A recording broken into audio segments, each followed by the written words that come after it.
लोकसभा चुनाव में उत्तर प्रदेश की फैजाबाद लोकसभा सीट की हार भारतीय जनता पार्टी को बहुत गहरे तक चोट कर गई है। इसे एक सामान्य सीट की हार के रूप में आप नहीं देख सकते। इसे बीजेपी के प्रतीकों के प्रयोगों की विफलता के रूप में देखा जा रहा है। हार के और भी कई कारण गिनाए जा रहे हैं। स्थानीय मुद्दा, सांसद लल्लू सिंह की निष्क्रियता, संविधान संशोधन को लेकर दिया गया उनका बयान वगैरह वगैरह। लेकिन ये हार जाना, फैजाबाद की सीट, अयोध्या की सीट हार जाना बहुत ज्यादा धक्का है बीजेपी के लिए भी और तमाम उन नेताओं के लिए भी जो कि राम मंदिर अयोध्या की बात करके ही लगातार चुनावी मैदान में प्रचार प्रसार में दिखाई पड़े। दरअसल बीजेपी 2024 का चुनाव ही अयोध्या में राम मंदिर के निर्माण को केंद्र में रखकर लड़ रही थी। दलितों को साधने के लिए एयरपोर्ट का नामकरण महर्षि वाल्मीकि के नाम पर किया गया।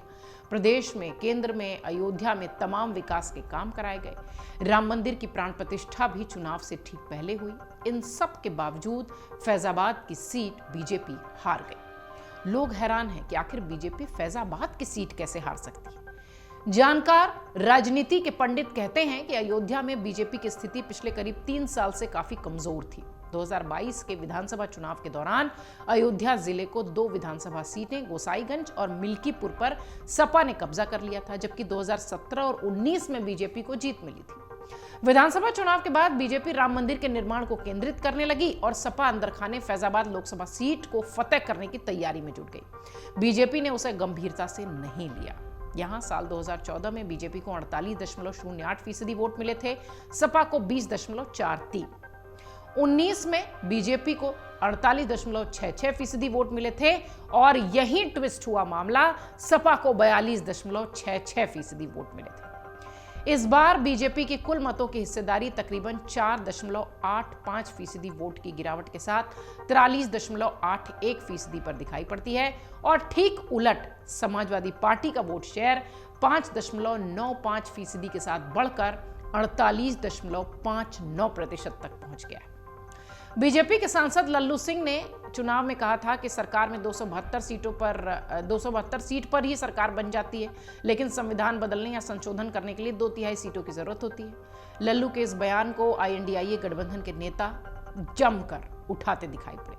अयोध्या ही नहीं, पूरे देश में इसे संविधान बदलने की साजिश के तौर पर पेश करके दलित और पिछड़े वर्ग के मतदाताओं को लामबंद करने का प्रयास किया गया।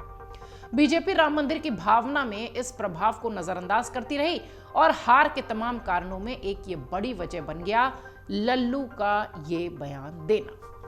इंडी गठबंधन ने लोकसभा चुनाव में अयोध्या फतेह के लिए बड़ा प्रयोग किया। फैजाबाद लोकसभा सीट सामान्य सीट है। यहाँ पर आमतौर पर हर लोकसभा चुनाव में अगड़े और पिछड़ों के बीच समीकरण साधा जाता है। पिछली बार बीजेपी से लल्लू सिंह ने और सपा से आनंद सेन यादव ने यहाँ की जिम्मेदारी संभाली थी बतौर प्रत्याशी। बाजी बीजेपी के हाथ लगी थी। इस बार सपा ने रणनीति बदली। हमेशा की तरह पिछड़े और सामान्य जाति के उम्मीदवार उतारने के बजाय दलित उम्मीदवार को उतारा, वो भी पासी बिरादरी का।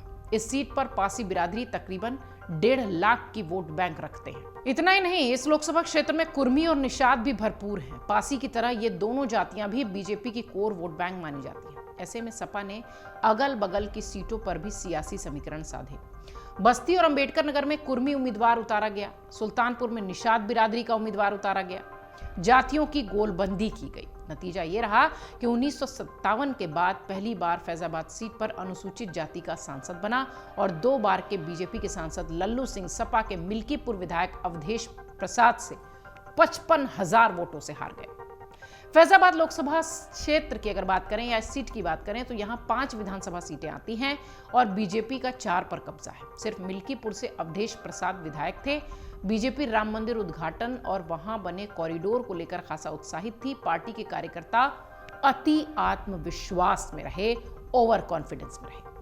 बीजेपी ने अयोध्या में ढेर सारे विकास कार्य कराए। वह अयोध्या ही नहीं, समूचे देश में राम मंदिर उद्घाटन और वहां हुए कार्यों को सियासी पतवार के रूप में देख रही थी, पर अंदर खाने कुछ और चल रहा था। अयोध्या के स्थानीय लोगों में एक बड़ा हिस्सा ऐसा भी था जो विकास के नाम पर उजाड़े जाने से खिन्न था। वो मान रहे थे कि इस विकास की कीमत उन्हें चुकानी पड़ रही है। स्थानीय व्यापारी बार बार अधिग्रहण और मुआवजे का मुद्दा उठाते रहे। जगह जगह पर बैरिकेटिंग, पुलिस बंदोबस्त, रूट डायवर्जन, VIP कल्चर से स्थानीय लोग थोड़ा परेशान थे। स्थानीय सांसद उनकी समस्या सुलझाने के लिए कहीं नजर नहीं आए। ये सारे कारण एक साथ मिलकर शायद बीजेपी के लिए एक तरीके से कह लीजिए कि वो मुद्दे हो गए जिसने कि बहुत मजबूती से चुनाव में उसके उम्मीदवार को हराने के लिए काम कर दिया।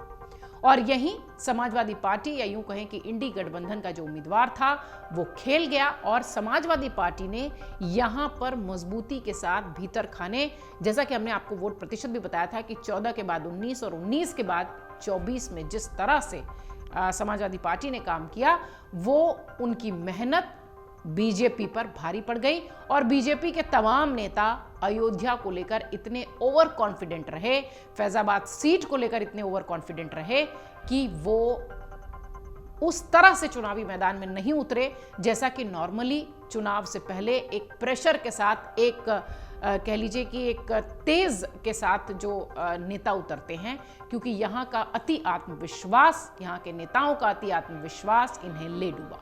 अगर आप ये वीडियो YouTube पर देख रहे हैं तो हमारे चैनल को सब्सक्राइब करें और बेल आइकन को दबाना ना भूलें। अगर आप Facebook पर ये वीडियो देख रहे हैं तो हमारे पेज को लाइक करें।